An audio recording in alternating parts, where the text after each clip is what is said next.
بسم اللہ الرحمن الرحیم۔ آج کی اس ویڈیو میں ہم بات کرنے والے ہیں ایک ایسے پرندے کے بارے میں جس کے بارے میں ہمیں طرح طرح کی باتیں سننے کو ملتی ہیں۔ کوئی اس کو منحوس کہتا ہے تو کوئی اس کو گھر میں پریشانی لانے والا پرندہ کہتا ہے۔ آج کی اس ویڈیو میں ہم آپ کو الو کی پوری حقیقت بتانے والے ہیں۔ یہ پرندہ ویرانوں میں کیوں رہتا ہے اور یہ ہمیشہ اداس کیوں ہوتا ہے؟ ایک شخص نواسہ رسول حضرت امام جعفر صادق کی بارگاہ میں حاضر ہو کر کہنے لگا، ہے امام، میں آپ کے پاس ایک سوال لے کر حاضر ہوا ہوں۔ حضرت امام جعفر صادق نے فرمایا کہ پوچھو، کیا پوچھنا چاہتے ہو؟ اس شخص نے عرض کی، امام صاحب مجھے یہ بتائیے گا کہ الو ہمیشہ پریشان کیوں رہتا ہے اور یہ ہمیشہ ویران جگہ پر رہنا ہی کیوں پسند کرتا ہے؟ امام صاحب نے جواب دیا کہ الو ہمیشہ ایسا نہیں تھا، پہلے یہ ویران جگہوں پر نہیں رہتا تھا اور نہ ہی یہ اداس رہتا تھا۔ یہ پرندہ آقا دو جہاں حضرت محمد صلی اللہ علیہ وآلہ وسلم کی آل سے محبت کرنے والا پرندہ تھا۔ جب سے کربلا کا واقعہ پیش آیا ہے تب سے اس پرندے نے ویران جگہوں پر رہنا شروع کیا ہے۔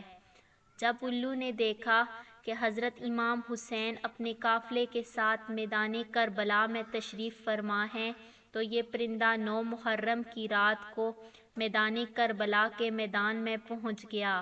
وہاں پہنچ کر اس پرندے نے امام حسین رضی اللہ تعالیٰ عنہ سے عرض کی، ہے نواسہ رسول، آپ مجھے حکم کریں تو میں ابھی الوؤں کی فوج لے کر آ جاتا ہوں اور ہم آپ کے ساتھ مل کر لڑیں گے۔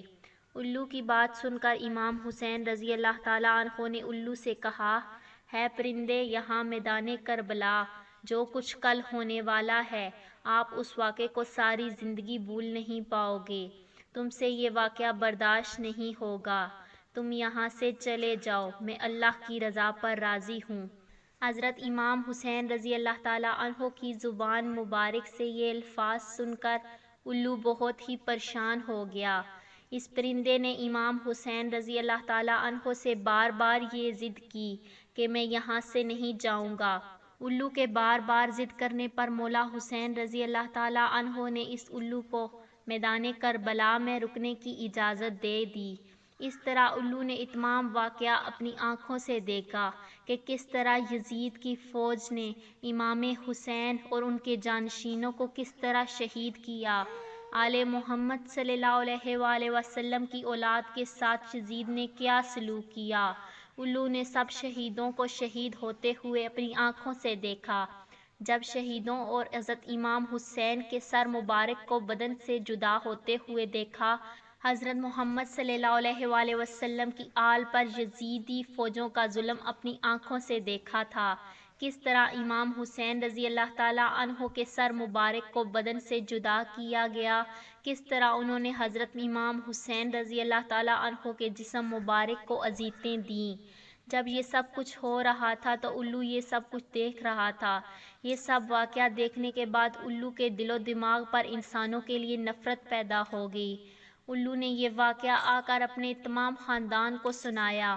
اس دن کے بعد الو کے دل میں انسانوں کے لیے نفرت کے سوا کچھ نہیں رہا۔ یہی وجہ ہے کہ الو نے اپنے آپ کو انسانوں سے دور کر لیا۔ الو حضرت محمد صلی اللہ علیہ وآلہ وسلم کی آل سے بہت ہی محبت کرنے والا پرندہ تھا، لیکن لوگ اس پرندے کو منحوس سمجھتے ہیں۔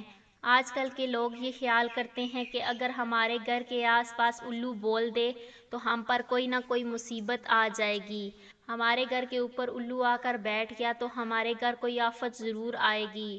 دوستو، الو کو منحوس کہنا جاہلانہ سوچ ہے۔ الو کے بولنے سے نہ گھر میں آفت آتی ہے نہ کوئی پریشانی آتی ہے، یہ تو بیچارہ معصوم سا جانور ہے۔ پیارے دوستو، آج کی ویڈیو میں ہم آپ کو الو کی ایسی باتوں کے بارے میں بتائیں گے جن کو پڑھ کر آپ حیران ہو جائیں گے۔ دنیا میں الوؤں کی 510 اقسام ہیں، لیکن الو کو خاص طور پر 2 قبیلوں میں تقسیم کیا گیا، باران الو اور ٹریوو الو۔